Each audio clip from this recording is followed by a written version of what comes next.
On va accueillir par téléphone Romain Daubry, membre de la cellule Info d'Experts de Bourse Direct. Bonjour et bienvenue Romain. Merci d'être avec nous comme chaque jeudi après-midi. À peine une pause, enfin on marque le pas, moins 0,5% en Europe, à Paris en tout cas au moment où on se parle. Alors que il y a quelques heures encore, quand on apprenait la révision de méthodologie des autorités sanitaires chinoises avec l'explosion du bilan que ça a provoqué, on aurait pu se dire, tiens, le marché qui faisait le pari de la fin, de la flambée de l'épidémie va prendre peur et peut-être que les secousses vont être importantes. Pas du tout, Romain. Bonjour Grégoire, bonjour à tous. Et non, toujours pas de stress majeur dans ce marché. Ouais. On a construit une dernière phase de hausse, donc celle au-dessus de 6062 points, sans soutien, sans conviction.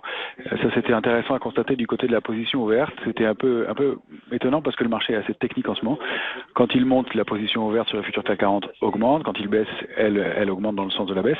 Et quand il est neutre ou qu'un retournement se produit, eh bien la position ouverte diminue.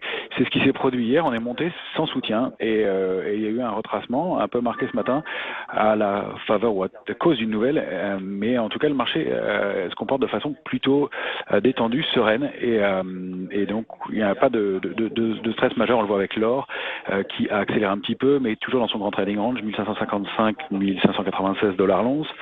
On a le ratio de couverture, ratio put-call qui est quand même toujours équilibré, même à 6100 points. Hier soir, on avait toujours de la couverture dans les portefeuilles, un peu moins qu'en dessous, mais toujours de la couverture, des achats de put, donc de la protection. Et puis, on constate aussi le mouvement, le temps qu'on a mis à baisser et la rapidité avec laquelle on a rebondi. Donc, toujours un sentiment et un système d'achat sur repli avec un appétit et des recherches d'opportunités sur le marché. Alors, le mouvement aussi se fait de façon timide sur l'indice parisien, sur les indices américains c'est un peu différent puisqu'on bat des records, mais en Europe ça a été le cas, l'Eurostoxx a formé un nouveau plus haut, Paris a formé un nouveau plus haut, le DAX aussi, mais un peu plus doucement. Alors à Paris ça se traduit comment? On a créé un trading range un tout petit peu plus haut que le précédent. Vous savez le précédent c'était 5962, 6062.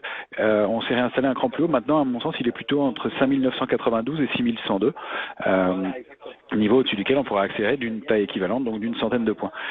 Mais on constate qu'il y a toujours du discernement sur le marché. On n'achète pas tout et n'importe quoi. On cherche des dossiers solides, Air Liquide, Legrand. On parle rarement d'Air Liquide puisque c'est un parcours assez exemplaire qui ne nécessite pas beaucoup de commentaires. Et là, on en parle, on s'y intéresse aujourd'hui. Il y a voilà cette recherche. C'est au plus haut tous les jours. Hein. Air Liquide, c'est au plus haut tous les jours. Legrand, c'est au plus haut également. Et c'est vrai, on sera avec le DG de Legrand tout à l'heure, donc on aura l'occasion d'en parler. Mais Air Liquide sur ses résultats, plus haut historique. Je voulais justement, le jour des résultats, on s'est arrêté volontairement sur Air Liquide. C'est une valeur de fonds de portefeuille généralement qu'on ne commande pas. Je suis d'accord avec vous, Romain, mais quand même à ces niveaux de marché, avec la performance quand même d'un titre comme ça vaut le coup de s'arrêter effectivement sur. Et ça montre bien quand même ce que recherchent aujourd'hui les investisseurs, Romain. Ça montre ce qu'ils recherchent et ça montre qui a une recherche. C'est-à-dire qu'on achète toujours, on achète sur repli, on achète des dossiers solides, on achète de la visibilité.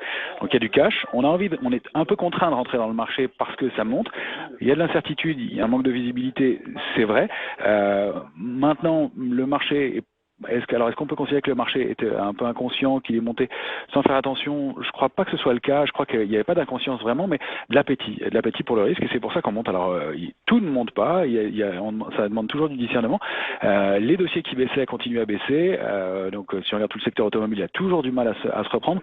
Mais il y a quand même aussi de ce côté-là un élément intéressant. Regardez au cours des dernières séances, si on regarde des valeurs comme Renault ou Peugeot, les leaders de l'automobile en France, eh bien, au cours des jours précédents, elle rebondissait le matin et elle baissait ensuite. Et là, c'est le comportement un peu différent. Elle baissait à l'ouverture et assez significativement. Et maintenant, elles sont en repli mesuré, en tout cas pour Renault un peu plus. Donc, c'est un peu le comportement inverse. C'est la même chose du côté des équipementiers qui accélèrent un peu la baisse. Et là, c'est moins le cas. On n'a pas encore déclenché de signal d'achat sur le secteur automobile. Il est timide. Il y a des soubresauts. Il y a un frémissement sur le bas d'un trading range, sur le tracker automobile européen, du secteur automobile européen. Mais voilà, on voit des éléments de ce côté-là. Et puis les secteurs qui payent toujours les secteurs forts qui continuent à être les mêmes, secteur technologique, secteur bancaire, de la santé, finance. On évoquait la chimie la semaine dernière, ça se confirme. C'est pas non plus des mouvements monstrueux, mais dans un marché qui est dans le doute, c'est un marché sont des secteurs qui fonctionnent. Et puis, comme on l'évoquait, des valeurs fortes. toujours aussi les petites et moyennes valeurs pour lesquelles il y a de l'intérêt, mais ça n'est plus l'euphorie dans laquelle on était entre septembre et décembre dernier, où on achetait un peu sans discernement et juste sur un signal graphique. Là, il faut qu'il y ait un peu de matière derrière, il faut qu'il y ait un peu de résultats, et là, on est en train de faire le tri. Donc, c'est pas un marché dangereux, pas très exposé à la baisse, toujours de la couverture enlisée. Un manque d'intérêt sur la dernière phase de hausse, donc au-dessus de 6062 points. On voit qu'on a encore défendu ce niveau-là ce matin assez rapidement, et donc on décale le trading range d'une zone et d'un cran plus haut. On constate aussi pour le côté comportement haussier qu'il y a des volumes qui sont un peu supérieurs à la hausse. Ils sont pas énormes, mais ils sont un peu supérieurs à la hausse que dans les mouvements baissiers. Et puis toujours le soutien des banques centrales. Voilà. Maintenant, on était à 5800 points avec 332 000 contrats ouverts sur le futur CAC 40. À 6100 points, il n'y en a plus que 321 000. Donc oui, il y a un manque de soutien du côté spéculation. Alors en tout cas, beaucoup de vendeurs qui se sont rachetés et des acheteurs qui ne sont pas venus en relais, puisqu'il y a 10 000 contrats ouverts en moins. Donc un manque de soutien de ce côté-là. Mais on a déjà vu ce comportement-là, fin 2018, début 2019, où on doutait un peu du rebond, de la hausse, et où la hausse s'est faite en manque de volume, avec pas de soutien du côté de la position verte sur les dérivés, mais en revanche, où on a construit un rebond assez important, puisque souvenez-vous, on a rebondi de 20% dans la foulée. Donc c'est pas le volume est à mettre en balance, à surveiller. C'est ça qui entraîne probablement des replis, de la spéculation toujours à la manœuvre, mais de l'intérêt et de la recherche de dossiers solides. Et donc, quand on voit le comportement par rapport au virus aussi, on constate que le marché a continué à payer. Il n'était pas complètement hermétique au risque de mauvais calculs, etc., puisque la nouvelle, on la digère manifestement assez rapidement. Les marchés américains en vrai dans le rouge, ils sont déjà en train de remonter. À Paris, c'est un peu la même chose. On gomme tout de suite le stress et manifestement, les premiers replis sont utilisés pour repayer. La preuve, c'est que le mouvement de rebond a été tellement puissant à partir de 5750 points, tellement rapide, puissant pas en termes de force, mais en termes de rapidité, et bien que beaucoup n'ont pas pu rentrer. Et ça a été notre cas aussi d'ailleurs. On avait gardé une petite poche de liquidité pour s'en servir. On a débouclé nos protections, mais on a eu pas beaucoup de temps pour se repositionner à l'achat et identifier les meilleurs secteurs dans ce rebond. Donc là, pour l'instant, on les voit toujours. Petit élément du côté du secteur des télécoms, mais ce sont toujours les secteurs sur lesquels il y a le plus de visibilité qui payent.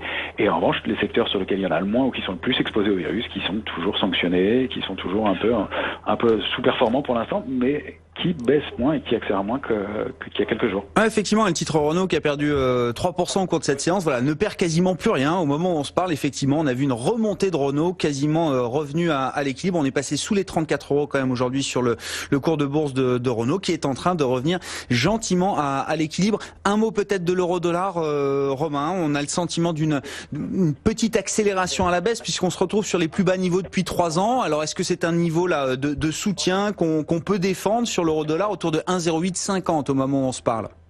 Alors il y a un niveau intéressant, effectivement, pas loin, juste un tout petit peu au-dessus. Alors est-ce qu'on est en train de l'enfoncer ou pas? C'est vraiment l'épaisseur du trait, mais 1,0864 où il y a un petit niveau de défense. C'est une diagonale sur laquelle on s'est appuyé depuis une oblique sur laquelle on s'est appuyé pour sortir et faire un faux mouvement haussier. Donc ça c'est un support intermédiaire assez faible à mon avis. On a une zone de support un peu plus sérieuse au-delà d'un 0,8, un 0,806. Vous voyez, c'est vraiment un 0,8. Ce niveau-là, il faudrait le tenir entre 1,0762 et 1,0816. Sinon, on a de bonnes chances d'aller chercher les 1,0514 qu'on n'avait pas vu depuis 2017 maintenant. Et donc d'accélérer un peu. Mais oui, il y a un manque de soutien de ce côté-là. Et c'est quand même assez surprenant alors qu'on avait déclenché un peu d'intérêt, un potentiel mouvement aussi il y a quelques semaines, et puis un regain d'intérêt sur la position ouverte sur l'euro qui s'est démenti en fin de semaine dernière avec la lecture de la position ouverte. Toujours un peu d'accélération à la baisse de ce côté-là et probablement un mouvement baissier déclenché à nouveau. On surveille ça, effectivement, 1,0852 précisément pour l'euro-dollar. Là, on est au pipe près sur la parité euro-dollar, effectivement, qui se retrouve donc sur les plus bas niveaux depuis 3 ans désormais. Merci beaucoup, Romain. Merci d'avoir été avec nous par téléphone cet après-midi. Romain Daubry, membre de la cellule Info d'experts de Bourse Direct.